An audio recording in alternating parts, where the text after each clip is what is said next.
2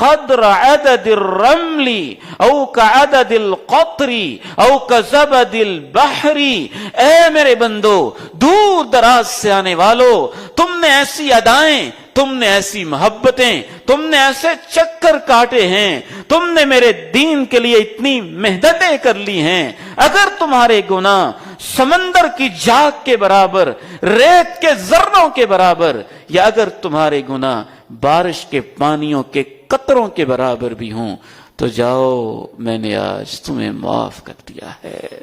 تمہیں ہی نہیں، وَلِمَنْ شَفَعْتُمْ فِي، جن کے بارے میں تم نے کہہ دیا ہے نا کہ اللہ ان کو بھی معاف کر دے، تو میں نے تمہارے کہے کی لاج رکھتے ہوئے جن کے بارے تم نے سفارش کر دی ہے، میں نے ان کو بھی معاف کر دیا ہے. اور حج ٹریننگ کے پیچھے ہماری بنیادی لالچ یہی ہوتی ہے کہ شاید حج پہ جانے والے ہمیں بھی وہاں پہ اپنی دعاؤں میں یاد رکھیں. اللہ تعالیٰ سے دعا ہے اس احساس کے ساتھ ہمیں بیت اللہ کا حج نصیب فرمائے. اور پھر جب 10 تاریخ کو آپ قربانی کرتے ہیں اور پھر ٹنڈ کرواتے ہیں، حلق کرتے ہیں، بالکل سر کے بال اتار دیتے ہیں، تو مجھے یوں لگتا ہے، میری فیلنگز ہیں، یوں احساس ہوتا ہے جیسے آپ نئے جنم اور نئی زندگی کا آغاز کر رہے ہوتے ہیں. جب ہم پیدا ہوتے ہیں نا تو کیا ہوتا ہے؟ ٹن کی جاتی ہے. دنیا میں آتے ہیں تو حلق ہوتا ہے، پھر عقیقہ ہوتا ہے. تو عقیقے کی مشابہت قربانی اور ٹنڈ ہماری بچپن کی جو 7ویں دن سر کے بال اتارے گئے تھے اس سے مشابہت. آپ یہ کہہ رہے ہوتے ہیں، اللہ جو میں پہلے جو کچھ تھا سو تھا، آج میں ایک نئی زندگی کا آغاز کرنا چاہتا ہوں.